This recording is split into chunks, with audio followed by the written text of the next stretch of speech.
Most times Fortnite add things to the game, it's like Christmas morning. You get on and lock yourself in your bedroom for 72 hours and just disappear from the face of the planet. But then there are times where Epic add things into the game that we don't really like so much. We don't really...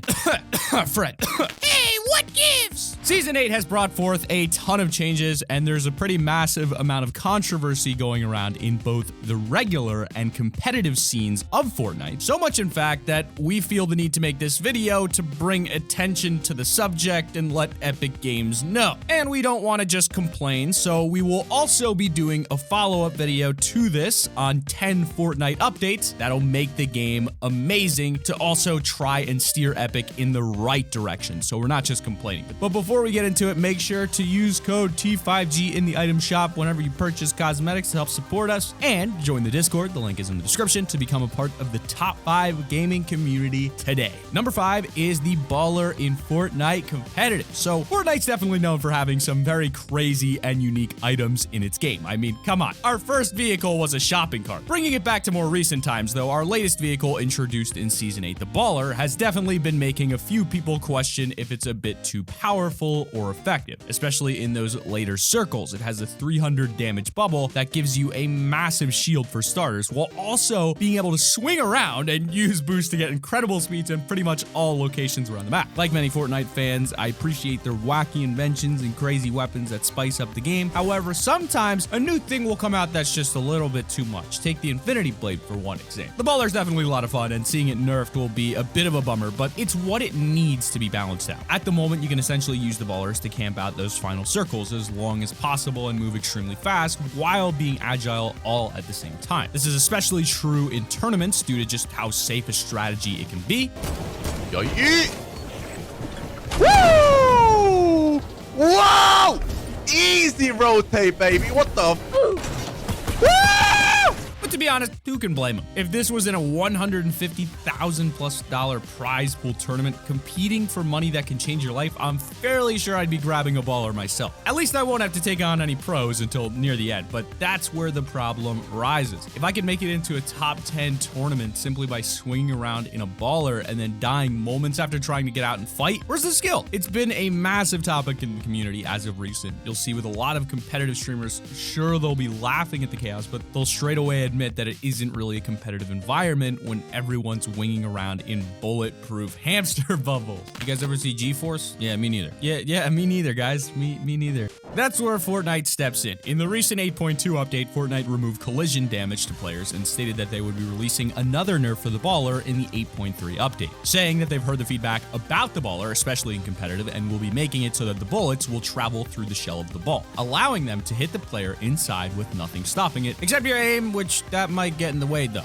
Sounds like a good counterbalance, but it's still incredibly fast if used correctly. We'll just have to see how it plays out after the update. But in number 4, we've got the Pirate Cannon Misfire. Now, let's quickly settle this once and for all. Do you consider the cannon to be a vehicle? Because technically, yes, it is a vehicle. It pretty much has the same mechanics as the shopping cart, but most people tend to just use its shooting ability to shoot others or shoot themselves across the map. The odd few times someone actually takes this for a drive is if they want to use it in the geysers or for some specific challenge. Other than that, it's pretty much just a weapon. Debates aside though, the cannon has a fairly smooth transition onto the Battle Royale island. There's been no major game-breaking bugs except for a few animation glitches, and overall, the Pirate Cannon has been a fairly reliable and trusty means of transport. Oh wait, did I speak too soon? I'm so pissed.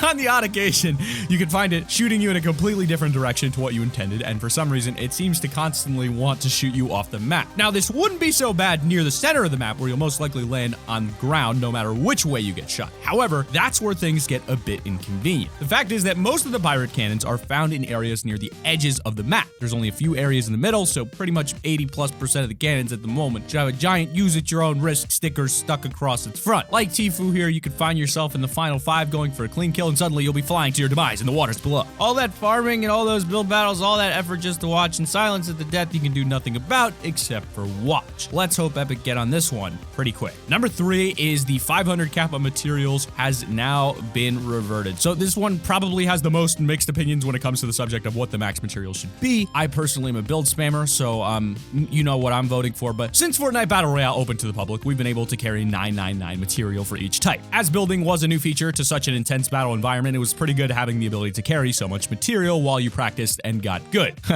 I said get good. It was especially useful for players that wanted to create in-game art like giant pyramids and llamas. A lot of the community feel now as though it's too much though. They feel as it causes a lot of players to spend most of the time farming instead of getting into fights, and to be honest, there's a lot I think that highlights their bigger underlying problem, which is how long it takes to get mats. Personally, I think you should spawn with some mats, but it's also been pointed out that having 999 max materials can cause fights to go on for way too long. It wasn't actually until last February with the Valentine's patch that they introduced a new max cap at 500. And considering it's been around a year and a half of getting used to 999 everything, it's gonna take a little getting used to. Now, there is the other side of the argument as well, that building is a part of the game and we should be able to have a vast amount of material. The more they limit the max materials, the less creative we can be. This is definitely true and why they've given so much attention to the creative and playground sides of the game. However, in Battle Royale, where most players want a fun-filled, action-packed game, having the material capped at 500 is probably best. So now that I've finally gotten used to it and justified it to myself, let's get on for a game. Oh wait, they removed it already? But we were just starting to get the hang of it. Yep, barely being out for over a month, Epic Games removed the cap, putting us right back to square one. What do you think though? Is the game about the build, or is the game about the aim? That's for you to decide.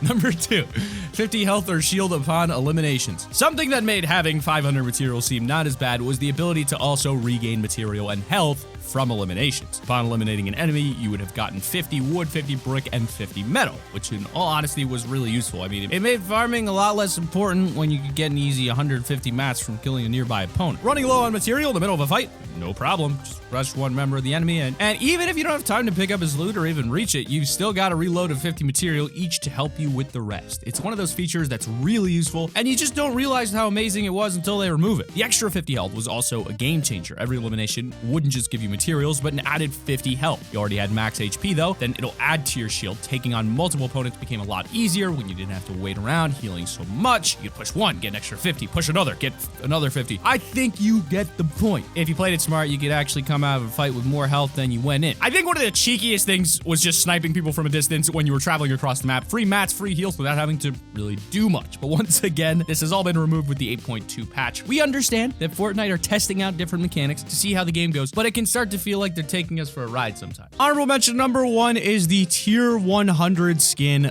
Lux. So where to begin? By now, you've probably all seen a fair share of Lux skins running around the map, or perhaps you've even unlocked her yourself. But for the first ever female tier 100 skin, a lot of people aren't really too happy with what they're paying for. So looking at Lux herself, she belongs to the 24k set. Now, when you unlock her, you also get a new set of challenges where you'll have to outlast opponents to unlock more rewards. This all sounds about on par with other tier 100 skins. That is until you look at the rewards. Sure, they're pretty nice and everything. You get a flawless pickaxe, a high caliber metal wing themed back bling, and even a fierce emo. Then there's just a few simple different color variants going from a white and black style up to a gold and black outfit. But that's it. That's it. If you take a look at most other tier 100 skins, they get a whole lot more than just some cosmetics and color styles. They get whole transitional costumes and armor changing outfits. Where's the uniqueness we usually see with a tier 100 skin? That is the question that everyone is begging. A lot of people are fairly annoyed by this as it's nowhere near what they've produced in the past. On the other hand, for that exact same reason, there is some speculation that we may be seeing more of her later on in the season. But shouldn't we have seen something by now, or maybe she'll unlock a new outfit as part of an in-game event? Unfortunately, that's us probably just getting our hopes up. Lux is a good skin, but I feel like her being tier 100 quality may not be. I'm not so sure. I just think that if they were going to do a female skin as the first ever female skin, they could have done a better one. But in at number 1, we've got the harvest rate increase by 40%, which has now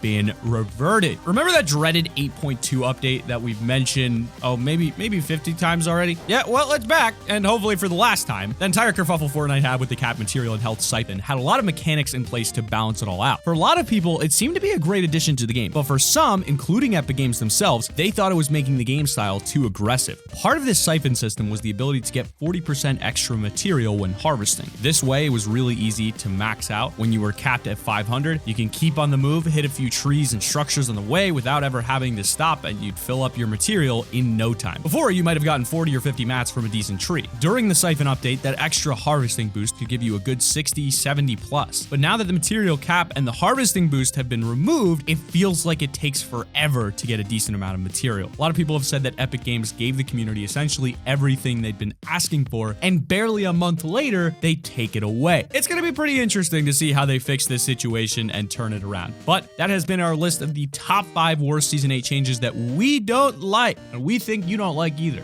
And if you do, then let us know in the comments section below. And also, I want to see some conversation going on down there about the state of the community. And tell us, how do you think we can improve and make it better? We know for a fact Epic Games are watching some of our videos. Be sure to thumbs up the best ones. And again, we're going to be doing that follow-up video to this where we go over some changes that will kind of negate all of these changes that we don't like. The ones that we do, wow. But that's just about it. Be sure to click that like button, subscribe to the channel if you're new, push notifications on. Be sure to use code T5G in the item shop whenever you purchase any new skins to help support us, and become a part of the top 5 gaming community today by joining the Discord, link in the description. With that, I hope you guys have a wonderful day and keep it here on Top 5 Gaming.